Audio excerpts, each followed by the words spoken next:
ones you will give them I can give them a copy.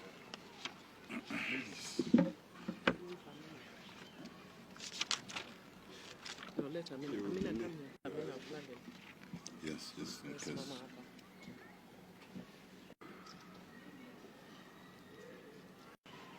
There's some meetings.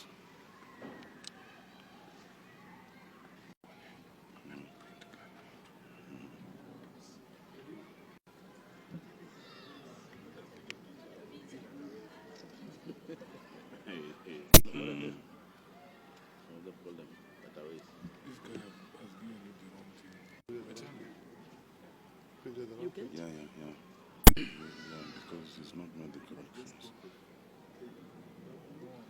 Well, so you just print, just give me the phone. That's all right. That's what you're saying. I'm there too. Yeah, we get on there. That's what you're saying. Do it too. Is it okay? 2 in 1, so I think we do the first one. You got the second. You're ready?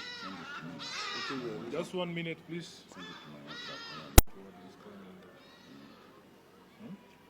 This is an extra. You see, I think you have 2. You sent 2 in 1. So Corrected. Okay. I think so. Okay. No one is responding. Okay. This is a statement by the Azimio Bipartisan Dialogue team, comprising myself as chair, co-chair Otiende Amolo, Senator Ledama Olekina, Senator Edwin Sifuna, Senator Eno Kwambua, Honorable Millie Odhiambo, Honorable David Kosing, Honorable Amina Mnyazi. We, the team put together to spearhead dialogue on behalf of the Azimio la Umoja One Kenya coalition, have had various meetings, including this morning, to prepare for the onset of the talks. We individually and collectively thank our principals and colleagues in the coalition for the great honor bestowed upon us, and assure the coalition and our supporters and the general public that we will do our very best to ensure we achieve the set goals. We reiterate the commitment by the coalition and this team to an honest, open and genuine dialogue that will result in meaningful change in the lives of the people of Kenya. We will give every effort to find answers to the 4 main issues as framed by the coalition, namely, a reduction in the cost of unga, electricity and fuel, forensic audit of the IBC servers, bipartisan reconstitution of the IBC, and respect for democracy and party discipline. We reiterate our readiness and commitment to the process, but decry the delay exhibited by our Kenya Kwanza counterparts. We note the delay in naming the 7 members of the team, and up to now, note that they have not named the co-chair, leaving us at a loss as to whom to engage. As a further demonstration of our commitment, we hereby announce as follows. 1, we have prepared a draft framework of engagement to guide the process and await to engage on the same with our counterparts.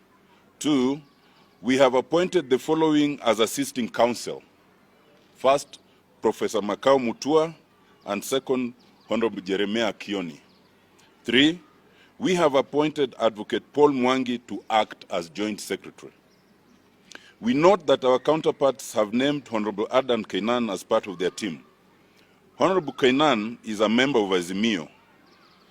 The issue of party discipline is one of the 4 cardinal issues on the table, and his inclusion is in bad faith, unlawful, and intended to delay the process.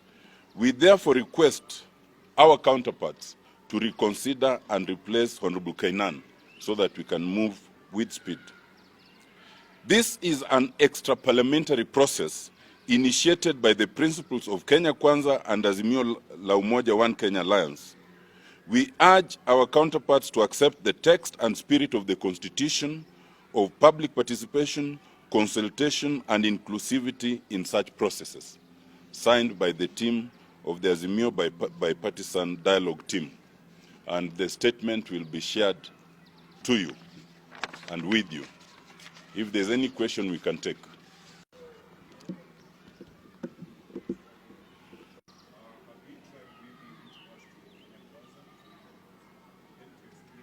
Just explained in the statement that we do not know who to engage. Until they name their co-chair, we won't know who to approach. We are waiting for them to name their co-chair, then we can reach out.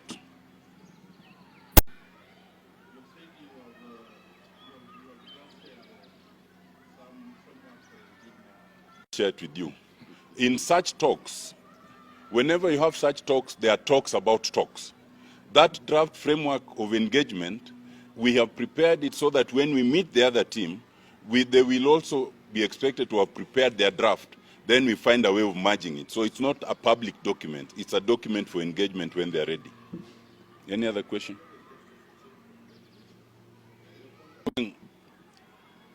Whenever you have a dialogue, you must be careful what is said in the context of the dialogue and what is said outside. To the best of our knowledge, the team that has been appointed is yet to say anything. Those who have spoken are not part of the team, and therefore we do not find it necessary to respond to that.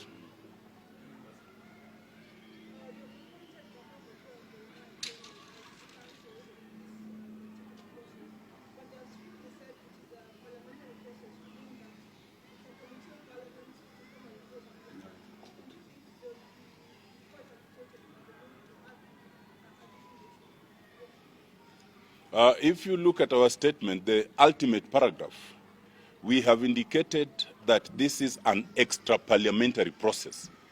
And we have urged them to accept the text and spirit of the Constitution. Our Constitution requires that any engagement that affects the public, whether it results in administrative, legislative, or constitutional changes, you must involve the public, there must be public consultation, and therefore there is no way you can have any process that is strictly parliamentary. It can end up in Parliament ultimately, but it cannot be strictly parliamentary. In any event, we have just said that the process was initiated by our principles. Our own principle is not in Parliament. So to say it's a strictly parliamentary process is defeatist, because it would suggest that it was initiated inside of Parliament, and yet it wasn't. Yes.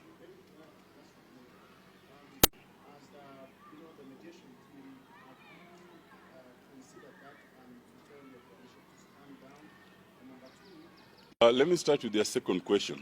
As is clear from our statement, the cost of living, especially reduction in unga, fuel, and others, is our priority number one. We expect to raise it as the very first issue in our talks. We have never said that the talks will not start until. We have said it should be lowered immediately. We expect that when we start the engagement, that will be topic number one.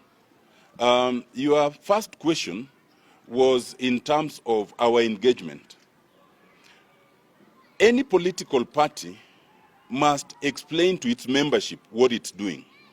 We had called for mass protest and it was going on. That was stood down. It is for us and the leadership of the party to engage and explain to its members that the reasons why we stood down the mass protest is the following, and the process that is going on is the following. We expect it to take about this kind of time, and if we succeed, fine. If we don't, what is the alternative? So these ones are not a continuation of the mass protest. These are consultations. That's why they are town halls and kamukunjis. They are not protests as we were doing before. So when we start engaging with our counterparts, we expect to make them understand that even for them, it is okay for them to keep engaging with their electorate and their followers and explain their position. I think that's enough. Thank you very much. Have a... Oh yes, this is mine. Thank you. They'll be much up.